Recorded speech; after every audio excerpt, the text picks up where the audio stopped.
Welcome to the eastern part of Nigeria, surrounded by thick palm forests and red clay roads. There lies a village called Eziama, a place where the rooster crows before the sun, and every compound shares both firewood and secrets. In Eziama, nothing stays hidden for long. A cough from one corner becomes a conversation in another.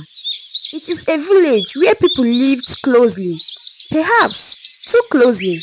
In this beautiful village lived a woman whose tongue moved faster than light. Her name was Nkechi. She was known by everyone, not because she was a queen or a great farmer, but because her mouth moved faster than her hands, and her words traveled faster than the village wind. Nkechi was married to Okori, a respected hunter whose name echoed in nearby villages. He was tall, quiet, and strong, the type of man who could face down a wild boar without blinking. But even Okori, with all his strength, was no match for the storm he had married, and he loved her so much. From the outside, Nkechi looked like any other village woman, wrapper tied high, baby strapped to her back, a tray sometimes on her head. But unlike other women who fetched water or pounded yam, Nkechi's day began with scanning the village like a news hawk, searching for the next mouth she could pour her words into. By the time Okore left home at dawn for the forest, spear in hand, Nkechi had already prepared her own mission, not one of farming or cooking, but of gossip gathering. Her baby, still sleepy and hungry, would be loosely tied to her back, his cries muffled by her non-stop talking. "Nne, have you heard?" she whispered into the ears of Uli, the widow who sold granuts. "What again, Nkechi?" Uli asked, sighing. "Ada, that fine girl with small waist and long hair, married that poor shoemaker from Umichi. Imagine beauty and suffering in the same house. She does not have sense, oh." Before Uli could answer, Nkechi had already turned and begun walking to another compound, her baby's cry trailing behind her like a shadow. While the village women cooked and swept, fetched water or bathed their children, Nkechi was roaming from one compound to another, looking for someone to talk to. She often entered homes where women were busy cooking for their husbands or cleaning their compounds. She will say, "Nne, this your soup is smelling fine, no? Your husband is lucky. But let me tell you what I just heard at the stream this morning." These women would smile at first, but soon grow cold when they realized she wasn't there to help, only to talk and stir trouble. Back at home, her compound was messy. Her firewood remained unlit. Her children wore the same dirty clothes for 2 days. Her husband, Okori, could return from a long hunt only to find an empty kitchen and cold silence in the compound. One day, he came home, exhausted and bleeding slightly from a scratch on his arm. He stepped into the kitchen, only to find ashes in the pot where yam had been left on fire for too long. "Nkechi!" he shouted, but no response. She strolled in minutes later, giggling from Uli's compound. "My husband! I am sorry, oh," she said, adjusting her wrapper. "I was checking on Uli." She said her legs were paining her. Okore looked at the burnt food, his hunger raging. "I have told you," he said, his voice shaking. "Talk less. Take care of your home. You are a woman." She knelt down. "It won't happen again, my husband." But it always did. One day, Nkechi's gossip caused real damage. She approached a man named Udu, a hot-tempered man known for loving his wife dearly, but hates betrayal.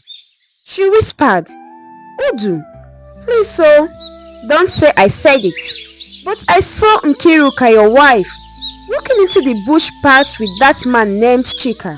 They were holding hands together." Oh. Udu's eyes widened. "My wife?"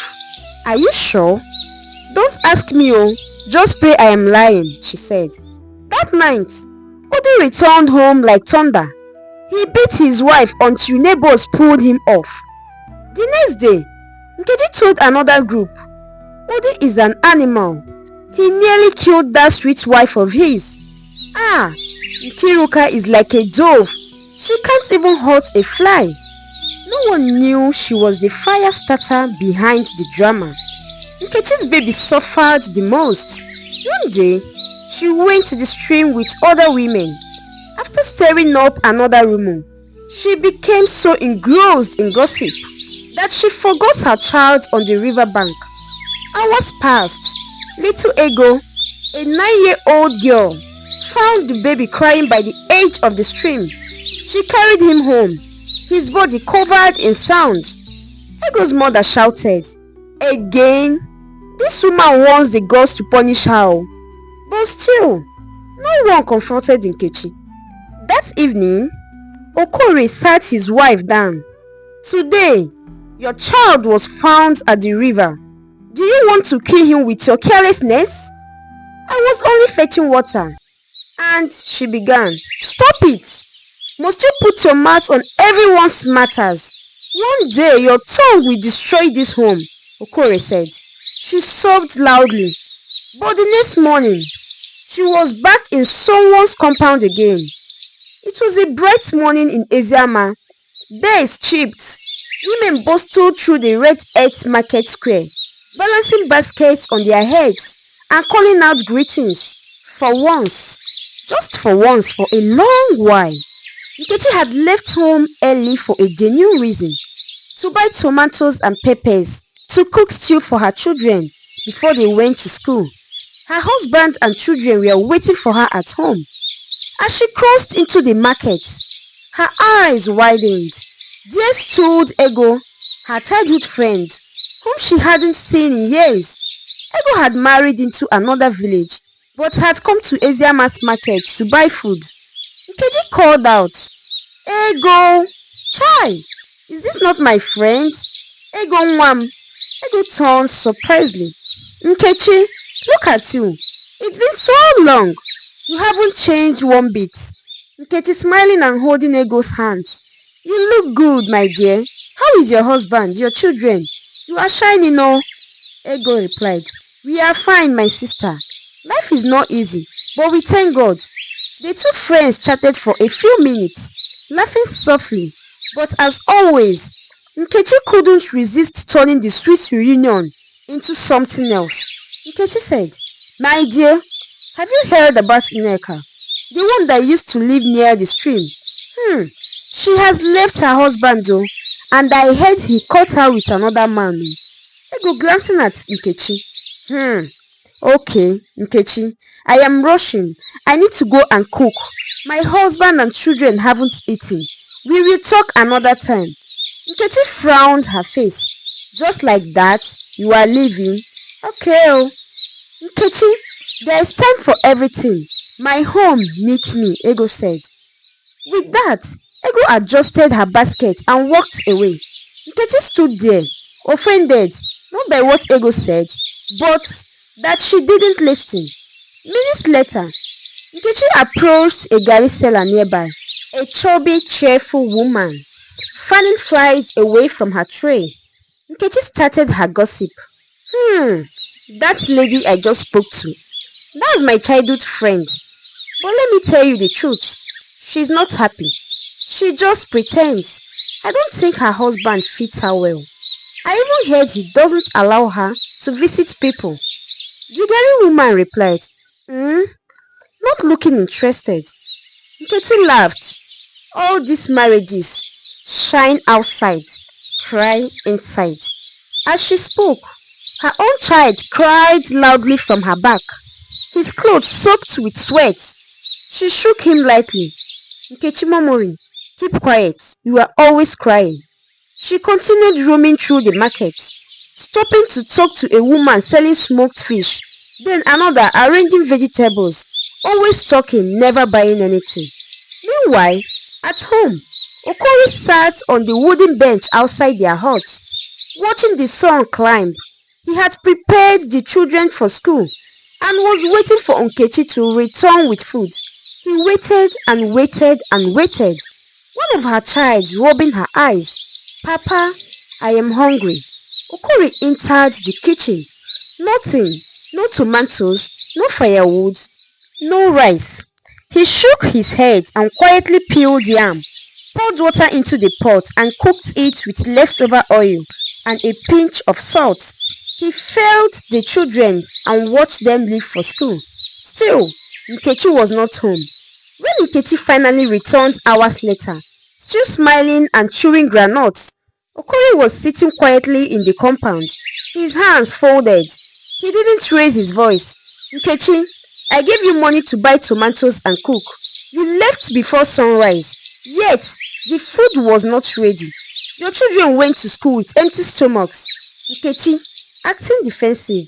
I saw Ego, my friend. I only stopped to greet her. I didn't waste time. Okori sighed. Nkechi. He paused, then looked her in the eyes. Kedu ihe wu ihe nke a?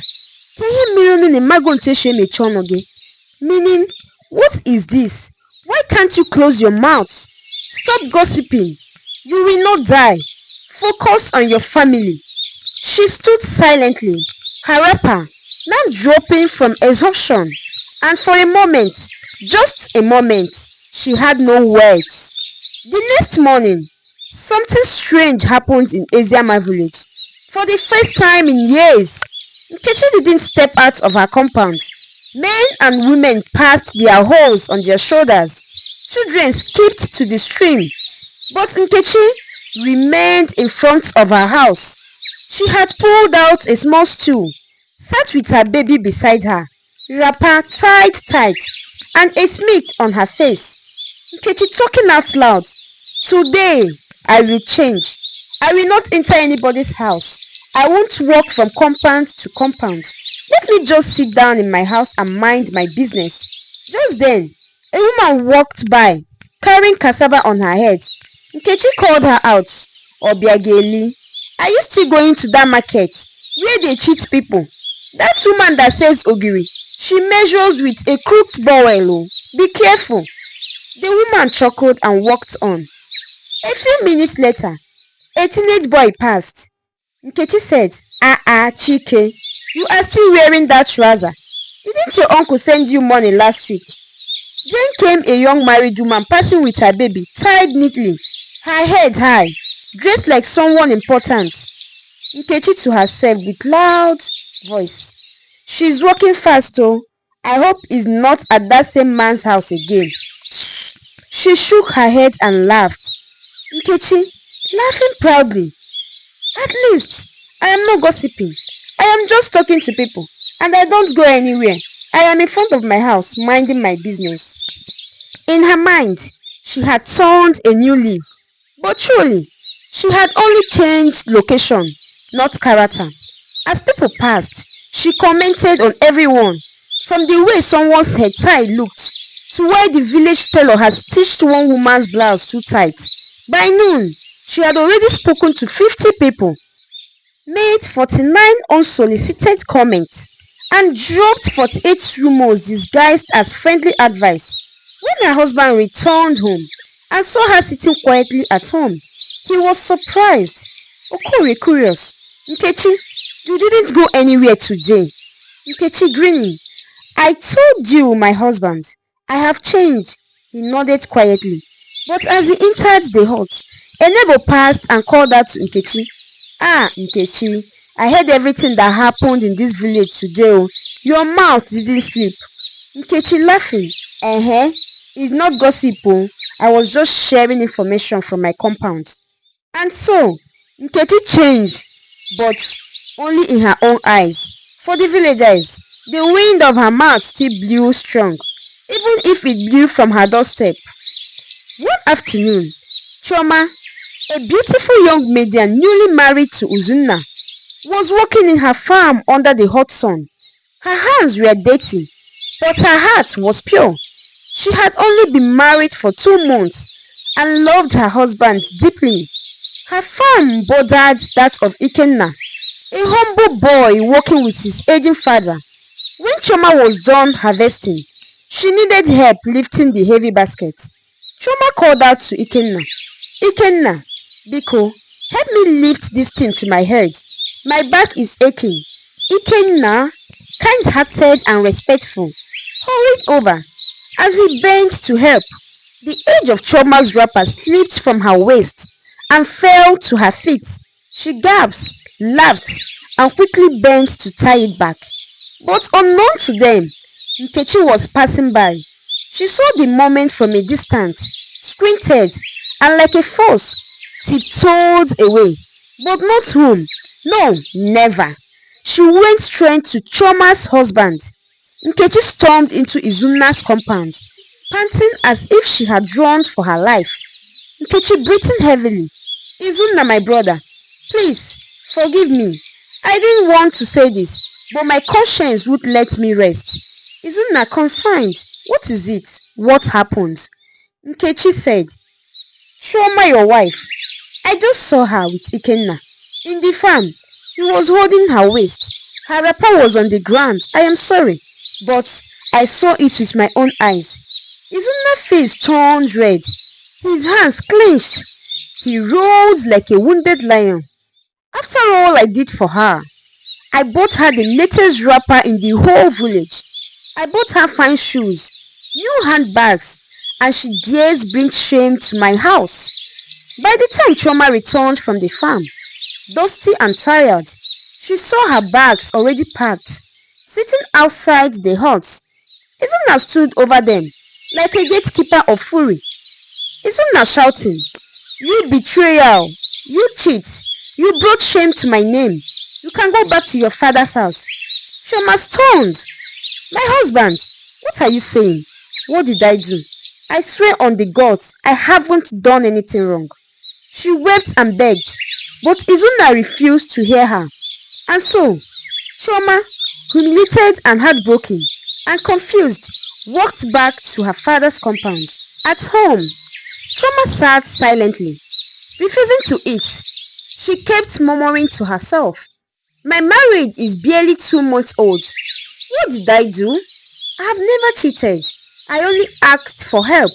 What sin did I commit? Her father, a wise and calm man, comforted her. My daughter, the gods see the heart. If you are innocent, truth will fight for you. But each night, she cried herself to sleep. Meanwhile, Nkechi was spreading false stories like wildfire. She told Uli, the tomato seller. She told Mama Ejike, the palm oil merchant. She even told the village teller, who stitched the gossip into her customers' wrappers. Nkechi laughing. Chioma, only 2 months in marriage, and she has already started following Ikenna, ordinary Ikenna, that doesn't even have sandals. One moonlight night, unable to bear the shame, Chioma rose from her mat and walked barefoot to the stream, a place feared at night. Under the glowing full moon, she knelt and raised her hands to the sky, tears soaking her face.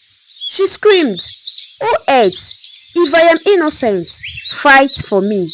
O water, if my heart is clean, do not let me suffer for what I didn't do. Let the one who caused this pain carry the shame. I did not deserve this." Her cries echoed through the forest. The wind stilled, the water ripped. Something ancient had stirred. By morning, Nkechi woke up screaming. Her lips were swollen, her cheeks puffed, and her mouth had grown 3 times its size, wide like a calabash, heavy like a gourd. Her husband, Okori, ran into the hut and stopped in horror. Okori shaking. Jesus, Chineke, what is this? The next morning, the news spread the entire Eziama community. Villagers ran from their homes to see the size. Women laughed, children laughed, men shook their heads. Onasere, who knows whose life she destroyed this time? She's finally chewed more than she can swallow. In shame, Nkechi and her husband visited the village seer, a blind old man who had not stepped out in years. He placed his hands on Nkechi's shoulder and whispered, "You have gossiped about many, but the girls counted one. A girl whose heart was clean, whose tears reached the heavens. You must find her, confess to the village, and beg, or else your mouth will remain like this forever."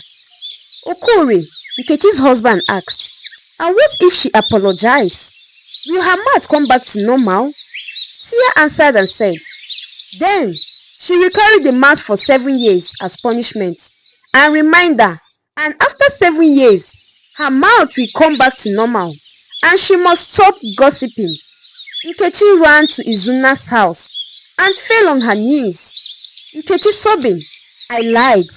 I lied about Choma. I want to feel important. I saw nothing. I created the story. Please forgive me." Izuna, ashamed, left immediately and rushed to Choma's father's compound. He knelt before his wife. "Choma, my wife, I failed you. I judged you without truth.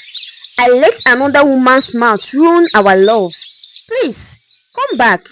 Choma, with tears in her eyes, forgave him. The next morning, the entire village gathered at the market square. If Eziama had 5,000 people, Nkechi had gossiped with 4,999. The one person she didn't gossip with probably didn't exist. Nkechi knelt down with her swollen lips in the market square, shouting through her heavy mouth, "Forgive me. I gossiped about you. And you? And you. I destroyed homes, friendships, peace, and I am sorry. I beg you people, please forgive me." The villagers murmured. Some laughed. Others said, "Onye Asili, your tongue has carried your punishment. I hope your mouth teaches others to keep quiet. 7 years is small.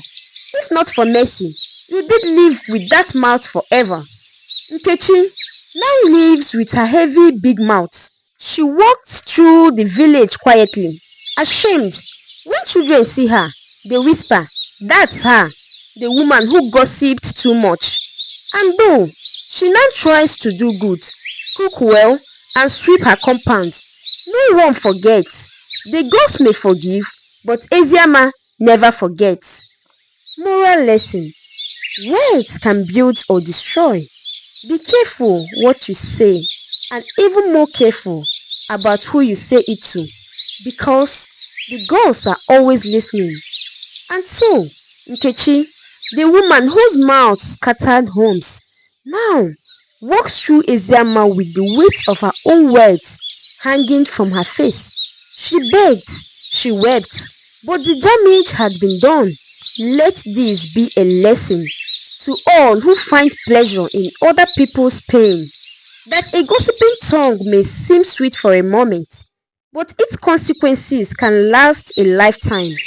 Always remember, what you say about others may one day become the reason your own life is turned upside down.